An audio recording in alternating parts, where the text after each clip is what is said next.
Hello guys, Christian9 here with Let's Play Pokemon Crystal! In the last episode, we got about halfway through Route 32, and in this video we're gonna go ahead and start up with yet another Pokemon battle. Of course, this time going along this route. Now there is actually one other trainer on that water section, but I'm gonna just kind of loop around and get to him, because I just want to get to this trainer.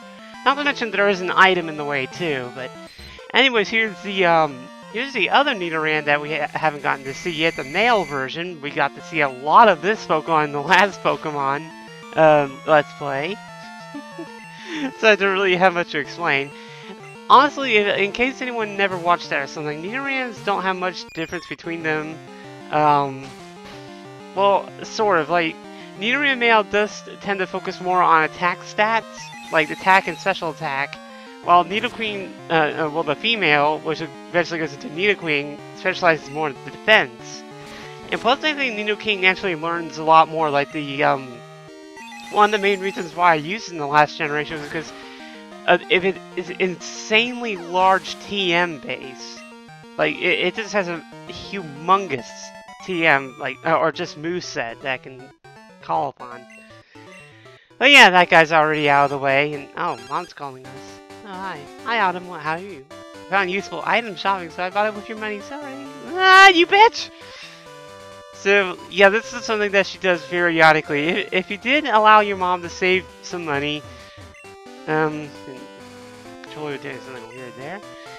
But, basically what she'll do is that periodically she'll go out and actually buy items with the money that you've saved up. Which can be convenient sometimes because she does actually find some good stuff. And of course, in the second generation, not in the remakes, your mother will actually sometimes also go out and buy you decorations for your room too. And some of the decorations that she'll get, you can't get anywhere else. And some of them actually can be pretty rare too, so it's just a good idea in general to have your mom save money. Anyways, here we go with a Great Ball, the first of the next level of the Pokeballs. Basically, it just has a higher catch rate than the standard Pokeballs. I ran right into that guy. Huh. I think they'll do it for me. Yeah.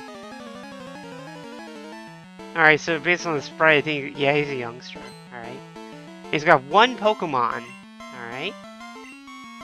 Oh, and he's sending out Wooper. This is the water-type Pokemon I was kind of alluding to in the other video. This Pokemon has a pretty interesting move typing rather. Because it's part water, as you just saw with its water gun, but it's also part ground.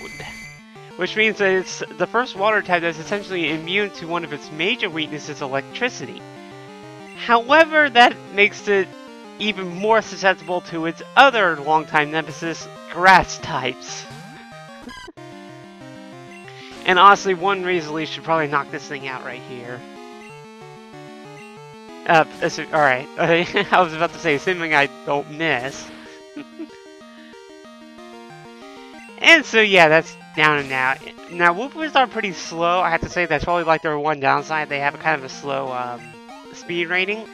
But still, the ground type does make them pretty useful if you want to get them. The thing is, though, they're only available during the nighttime in this route. And I think during the nighttime in the upcoming cave area that we're going to be exploring. And let's get Poliwag out of the front because the next trade is going to be the water type.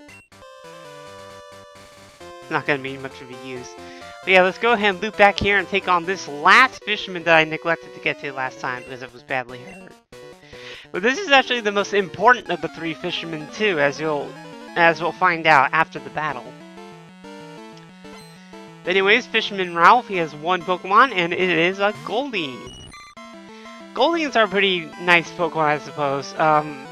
They're about your standard water types. They have good stats all around. One of the more called the famous about this Pokemon is that it does know Peck, so that does give it a flying type attack, which means it does have a bit more of a wide-ranging, coverage, and not to mention it does give it a little bit of an offense against its grass type nemesis, I suppose. And this is the other annoying part. It does know Supersonic, so it's a good idea to kill this thing as soon as possible. And like that, we're done. Shit, I tried the rush thing. I'm thinking of those Pokeballs the lure. Fishing a long time mashing. Pokemon are lifelong friends. No young people fish anymore. That's the rare Pokemon I've been fishing. You young people like that, right? Want to trade vote numbers? So this is what I essentially call one of the essential 6 trainers that you want to have registered in your Pokegear. Because this is the first of the 6 trainers that I just said that actually will alert you when a rare Pokemon pops up. And let's get this little guy out of the way real quick. Oh, how would you like to have this tasty, nutritious Slowpoke? What? Tail? For you right now? What? I can't even hold that much money!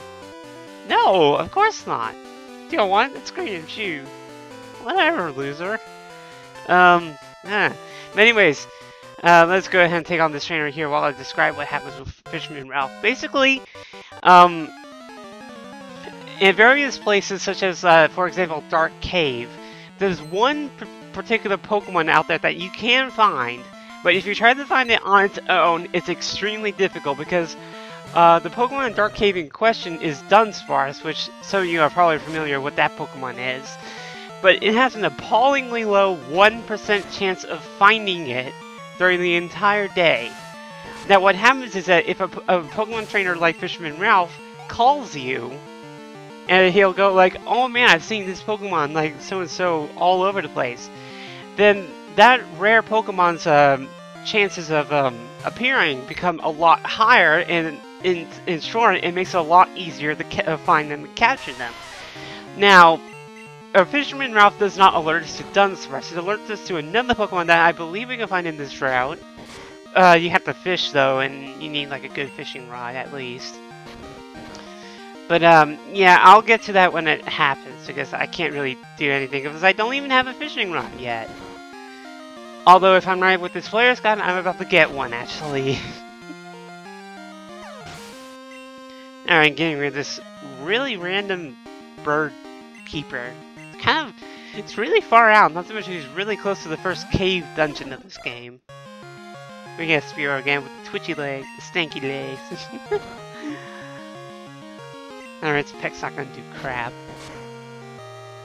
Man, if only Johto was one level higher, I would know Rock Throw, and then this would be a very simple battle. Granted, Rock Throw does have a smaller accuracy rating, but still, the super effectiveness kind of makes up for it. And of course, I missed a tackle, so it prolongs this battle even more. And then that's dealt with. So that's all the trainers of Route 32. Hooray! And my god, that's so close. He's only like 1 or 2 points away from evolving. Or not evolving, leveling up. What am I saying? I've had a Geodude before. I should know when they level up. Or... Gah!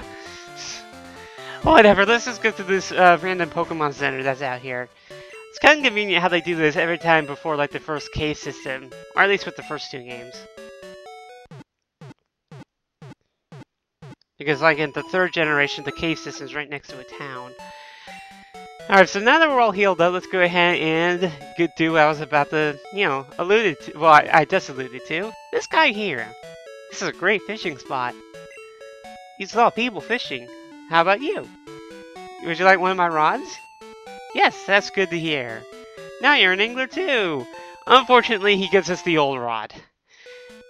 Every Pokemon fan should be familiar with the old rod, because it does allow you to fish. However, in 9 times out of 10, the only Pokemon that you can even catch with a Magikarp... Oh, I just said it. The only Pokemon you can catch with an old rod 9 times out of 10 is a Magikarp. So, yeah. Kind of a, like, running joke on here.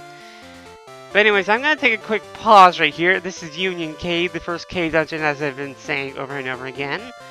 I'm going to go ahead and pause a little bit and get situated, because I'm going to go hunting for something. Alright, so let's get this thing over with. So yeah, Union Cave, I'm not going to be exploring it because I'm going to be hunting for a Pokemon here. Because my 3rd team member is actually in this very dungeon. And the first time you can find it in this dungeon. I just gotta find it first. So, yeah.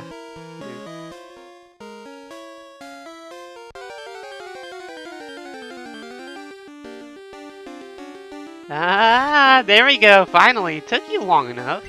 I don't think you have very low find rate. But anyways, this is Santuary. Now level 6 and a female, conveniently. So yeah, you're probably thinking, Santuary, you're gonna put this Pokemon in your party? Well, yeah, like, I don't know if I've already said this, but essentially what I'm gonna do with my Pokemon party with this generation is that I'm gonna try and put Pokemon in it that you wouldn't normally put in a party. And as far as ground types go, Santuary is probably the last choice that you would do for a ground type Pokemon.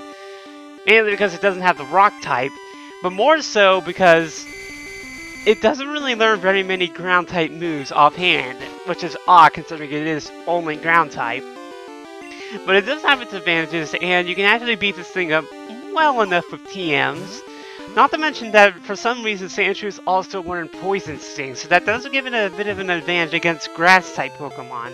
Not to mention it has the odd chance of poisoning someone, and luckily I get it in my first throw. Yay. So Santuary prefers dry, sandy places because it uses the sand to protect itself when threatened. Alright, so now since it is female, that makes this very convenient. So I'm gonna go ahead and give it the nickname that I thought that literally took me hours to think of. But I went through my video game collection essentially and pulled this out of my butt. So if you guess where this name comes from, you get glory, I guess. I don't know. Alright, but yeah, let me go ahead and go back to the Pokemon Center and let me go ahead and pull out my new Pokemon. I could probably put Geodude away because Geodude's not going to be very much use in this upcoming dungeon. Or at least in the level it's at right now, I suppose.